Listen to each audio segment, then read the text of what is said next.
Afternoon everybody, thanks for joining us. Really excited to be at Oktane. It's the first Oktane for our team. So we're from Flinders University in South Australia, so quite a distance from here.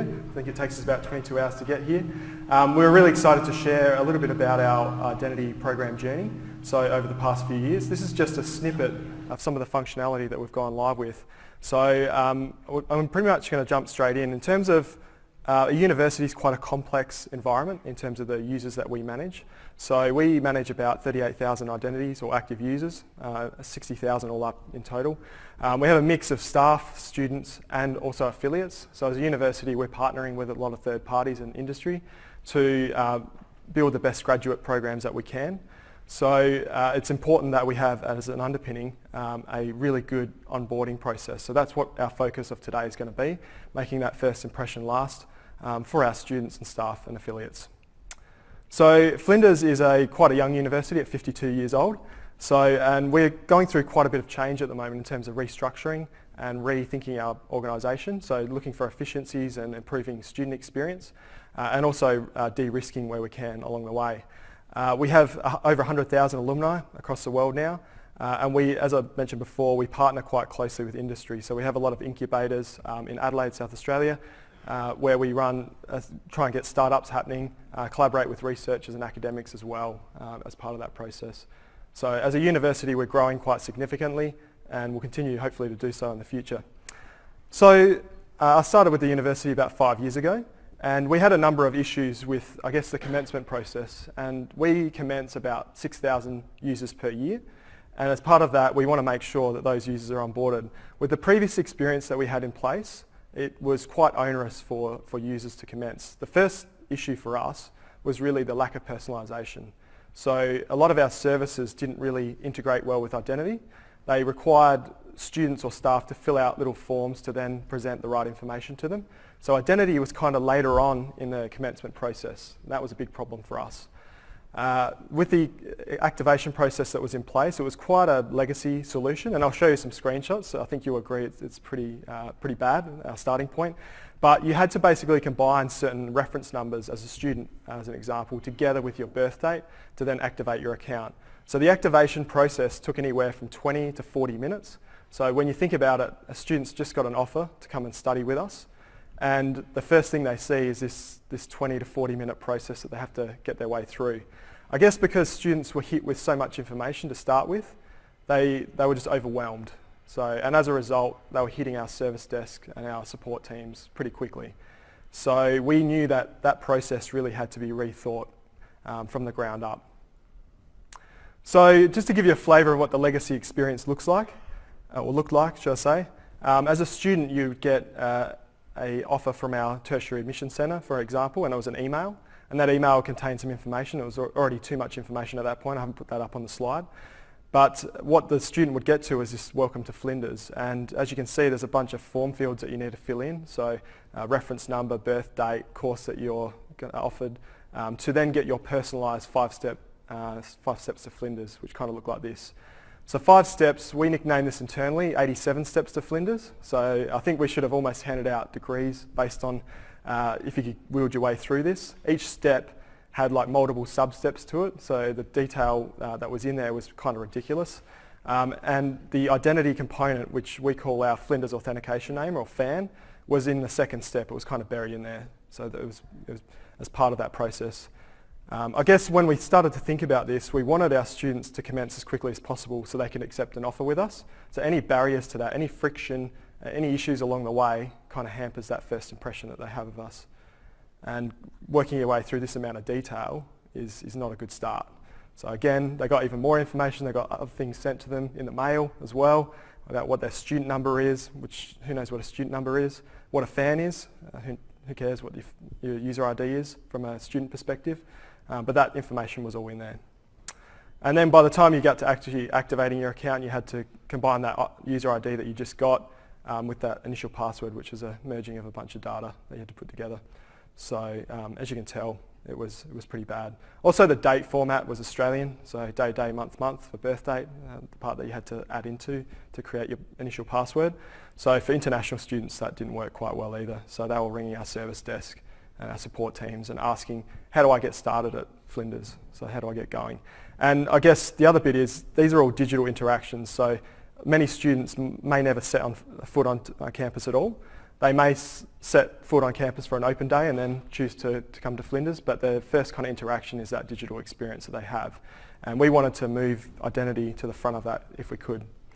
So the vision that we had, and we had a myriad of other problems that we're trying to solve as well with Okta, is to look at the first and last parts of our identity cycle. So how can we improve that online activation experience and bring it down to something around sub 4 minutes. That was our kind of initial. We figured going from 20 to 40 minutes to 4 is still pretty ambitious. We could do better probably, but that was a starting point for us. The other thing to mention is all the screens I showed you aren't mobile friendly, so they didn't format on a device at all. So a lot of students would have got an email with their offer, went to click on the link, and they would have gone to a full desktop view of that commencement process. So again, pretty poor user experience. I guess with the work we've been doing with Okta is trying to get the right apps to our students and staff and other stakeholders at the right times, so using role information. So that was another goal for us, at least to get the core applications that a student needs to commence, and that focused around our student system as well. So having those apps kind of provisioned automatically on their Okta dashboard as soon as they've set their password is something we're after. And as a result, I guess after talking to a number of students about that process and how kind of annoying it was to commence, we wanted them to walk away from the new process not really thinking too much about it. So it was kind of, we wanted it to be familiar, similar to how you sign up for any other online service, or even better if we can make it better. So that was kind of our vision to make that change.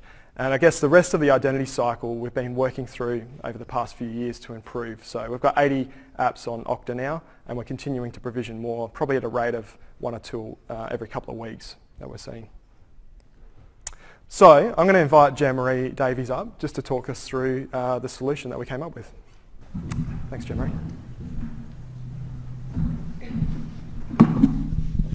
Thanks, Aaron. It's pretty loud. That's better. Hi, everyone.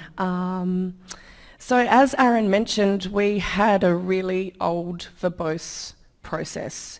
We had a joke within our team that if a student could get through the commencement process, they would succeed in their studies at Flinders University. It was a real test for them. It was a real test for us. I actually did it when I first came on board and was like, whoa, it took me 20 minutes to get through. So our challenge was an identity challenge. We wanted to know up front who we were dealing with.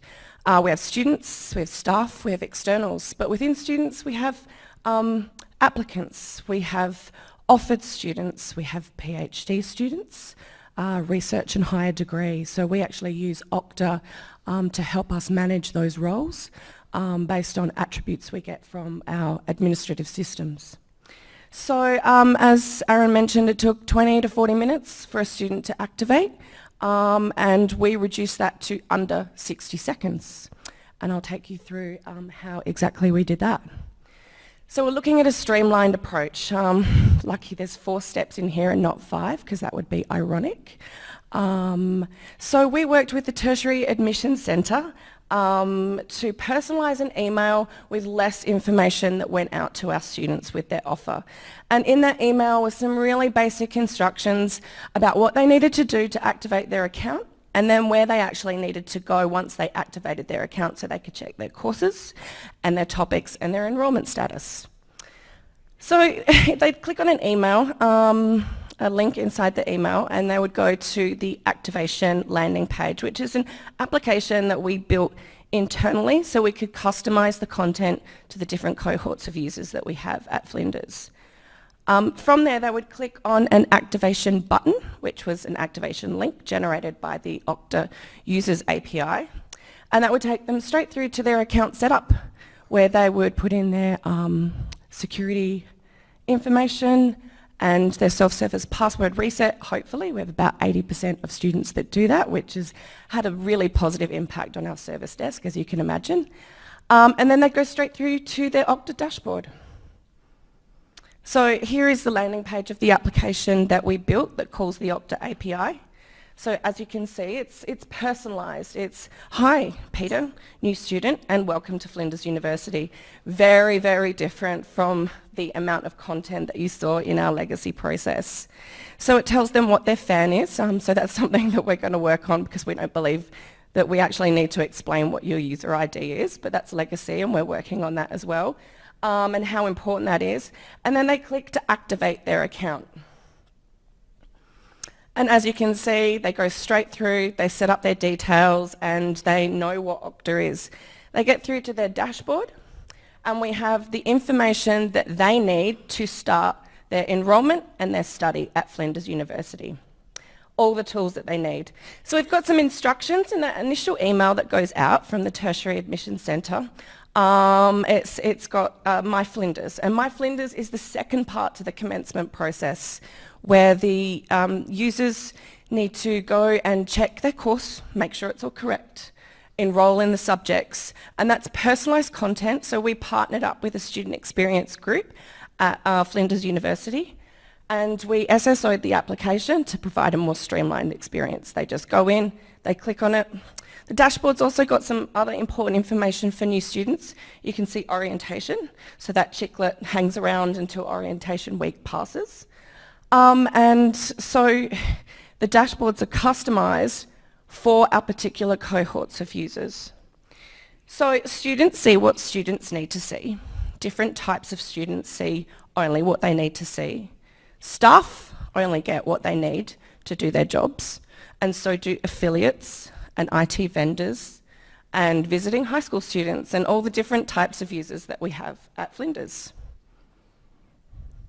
So, for example, our staff process is a little bit different. So a new staff member gets put on into our HR system, and from there we send them an SMS with a link to our activation page. Here they enter their payroll number and their date of birth, and then they go straight through to activate. So we actually have the manual enter your credentials here for the other types of users in case there's a problem. And that's currently what we do with staff.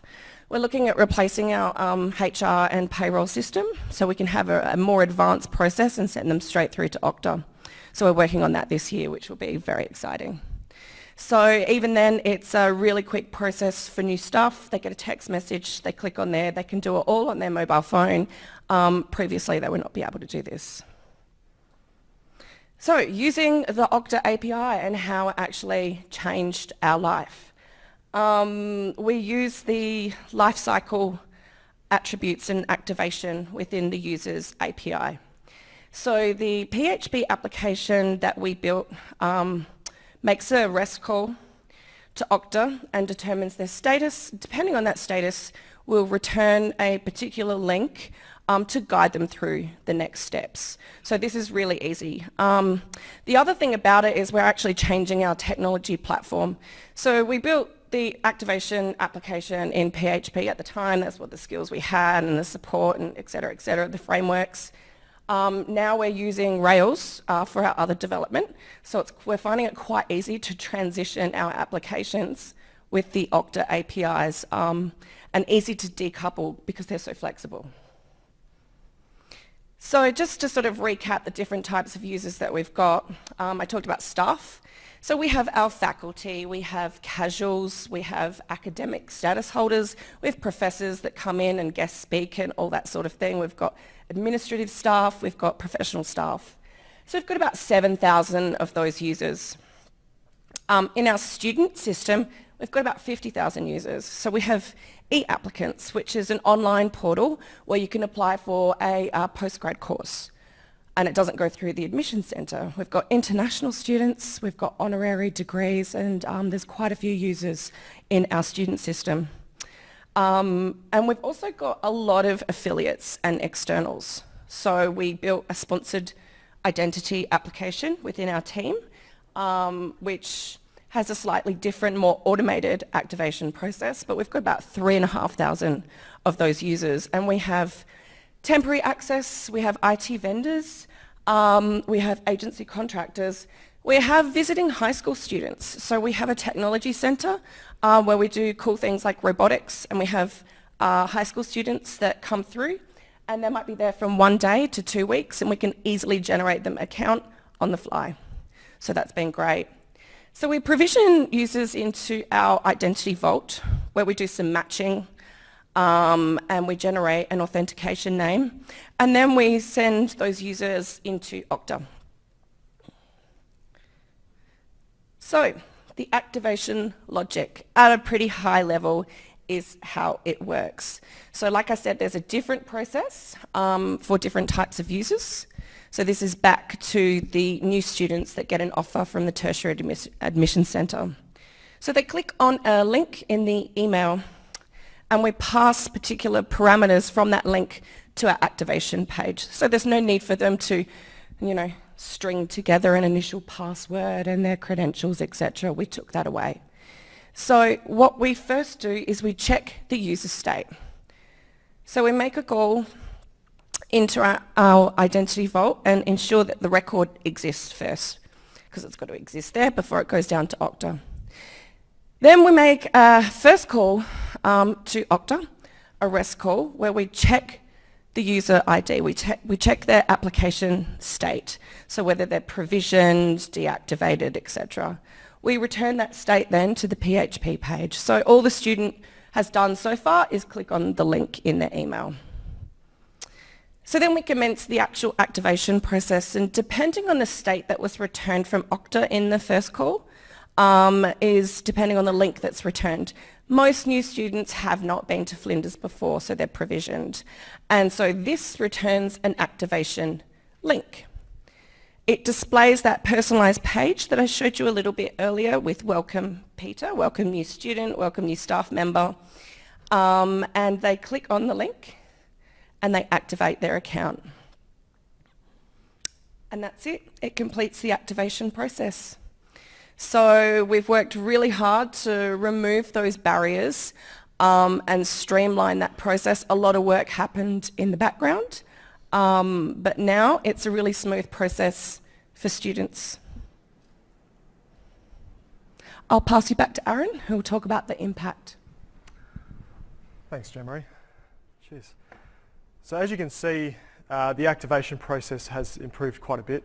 And it's one of those things, how much can we measure the impact of the change that we made? I guess up front we didn't spend a lot of time planning how we're going to collect data on it. So we kind of did some analysis after the fact and compared it to previous years, which I'll show you in a sec.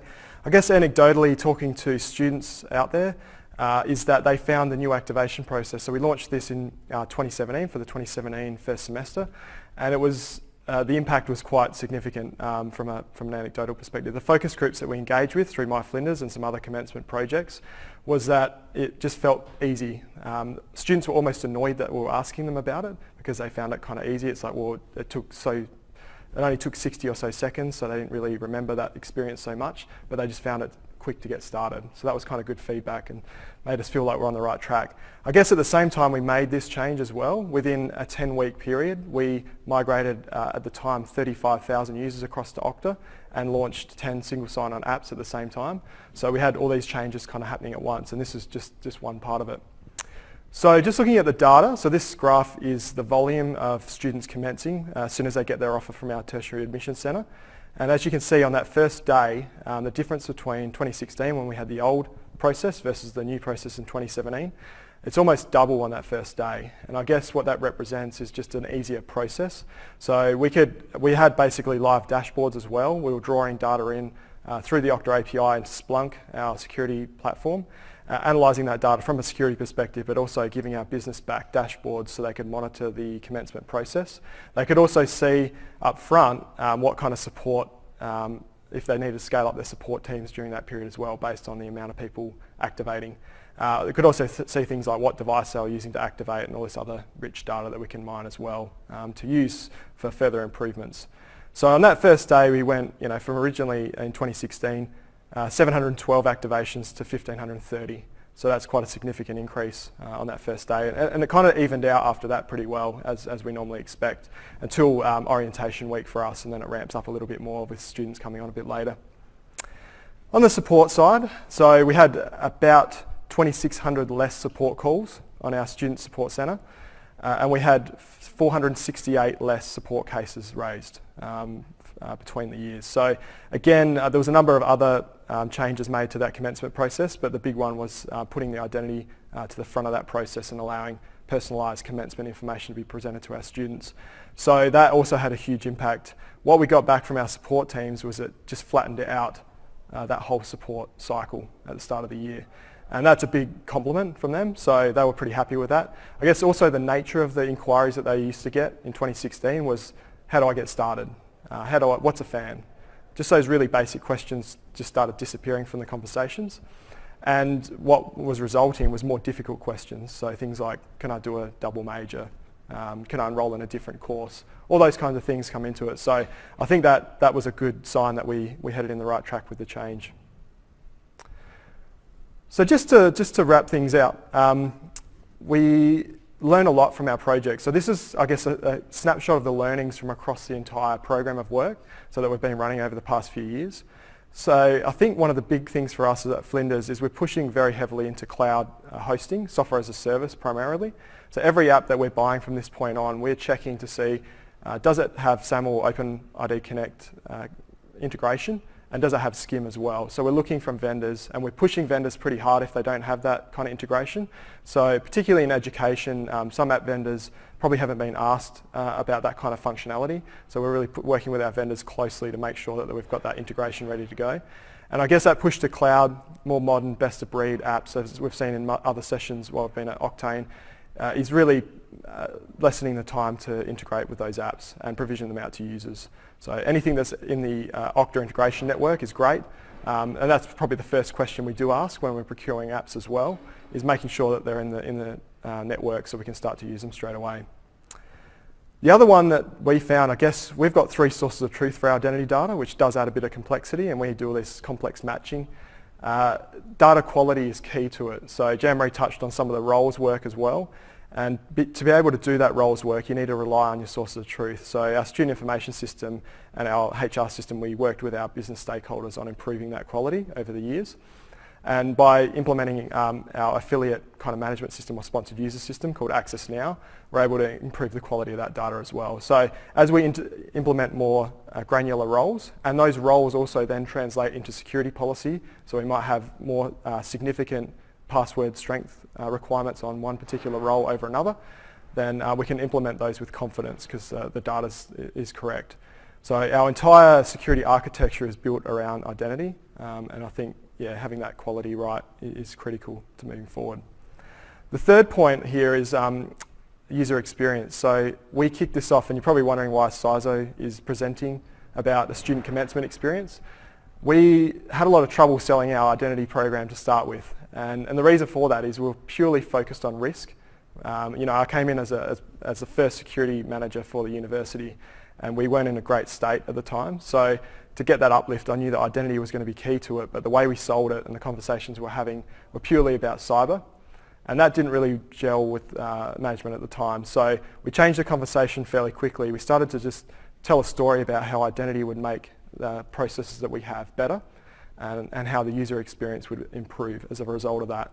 So I think having that story to tell, and even though it might be a bit visionary and not 100% correct necessarily, we were able to get a lot of people engaged and thinking about this project and really excited about it as well. And when you tell your staff cohort and your student cohort they're getting single sign-on, as you didn't have that previously, they get excited anyway. You've just got to kind of contain that a bit. The last one, just about the Okta API, I think we've barely scratched the surface on what the API can actually do. I think with each release that's coming out now, we're seeing more functionality. So we've only used it in quite a small way. We're looking to use it more extensively. Jean-Marie mentioned that we're moving the interface, the activation pages across to Ruby on Rails. So we can do that with confidence with the APIs that we can go through Okta to get. So as we build more custom functionality and host that, cloud host that, we can be confident that we can rely on those APIs into the future as well. So we think that's really powerful for us going forward in the program. So thank you. That's pretty much all we had for the session. I just wanted to ask our team, we've got our team down the front here as well that have travelled with us, so, and I'd like to invite you after as well to come up and talk to us about some of the other projects that we've been working on. I've got Mark Kay, he's our Senior Identity Specialist. Jamie Armfield, our identity consultant, and Lyndon Warren, our identity specialist and test lead, just right at the front here, so see these guys. Yeah, feel free to come up and ask us any questions that you've got, but what we might do, because we've got plenty of time, is if you've got any questions for us, we would love to hear from you now. Do you want to join? Thanks. Questions? Cool. Down here.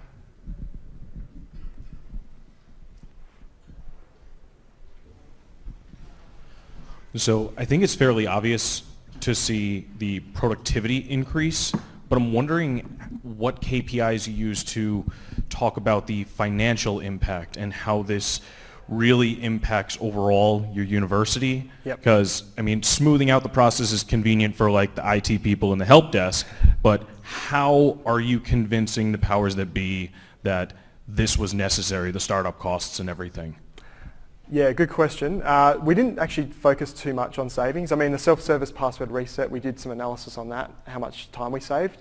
But I guess what we're, as a university, we're not necessarily looking to save money on staff. We just want staff to be working on high value, more productive activities. So that the questions coming out from students around what is a fan, that's quite a basic question, if we can remove that from the mix. And then provide counselling and support for course information. Then that's an outcome to satisfy our executive enough. So we didn't actually focus a lot on the savings up front.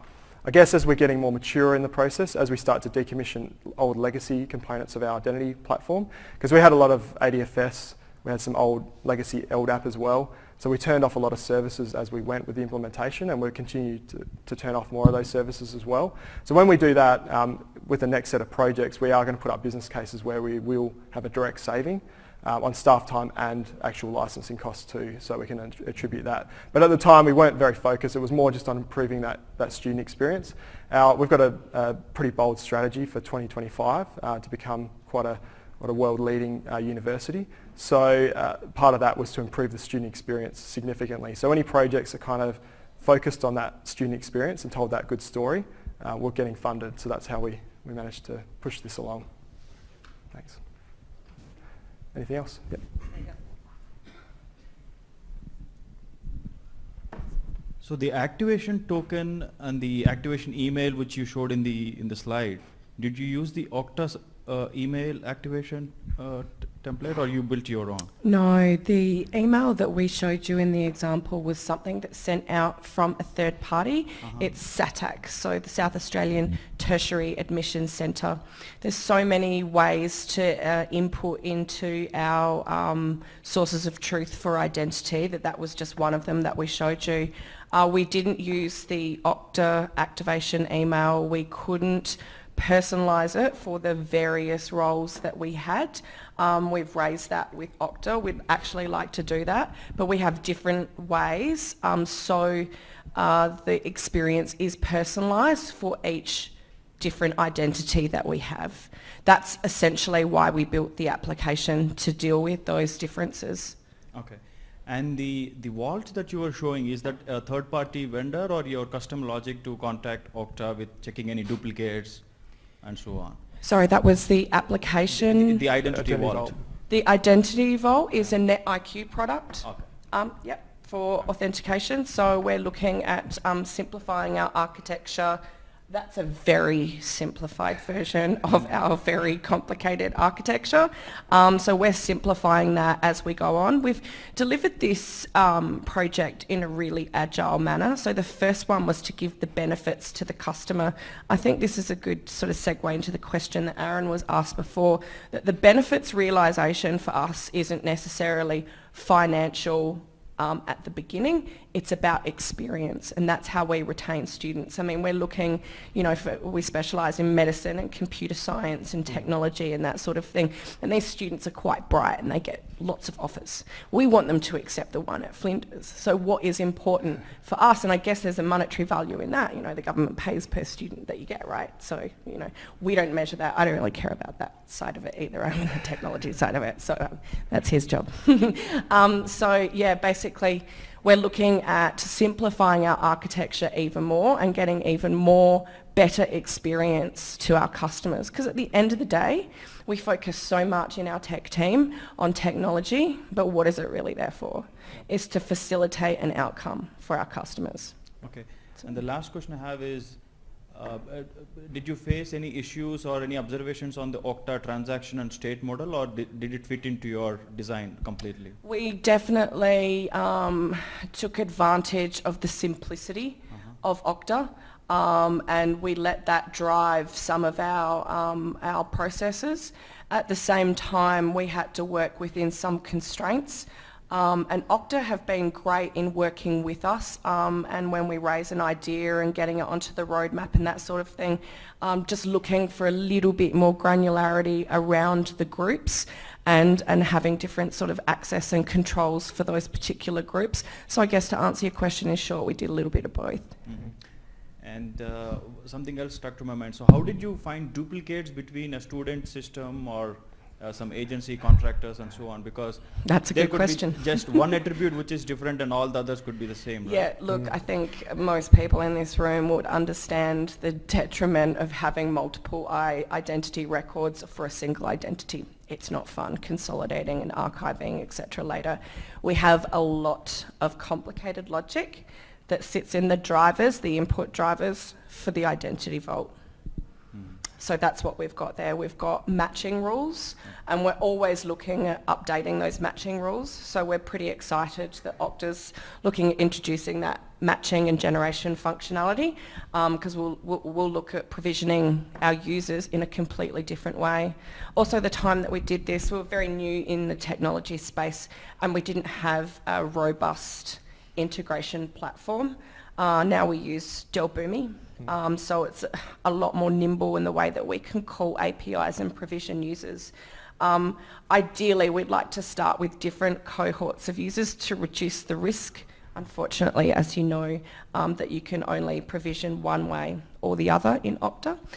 So it'd be great if there's someone from Okta in the room. If we could do both ways, so we could do 3,000 users first instead of 70,000 in one hit, would be great. But yeah.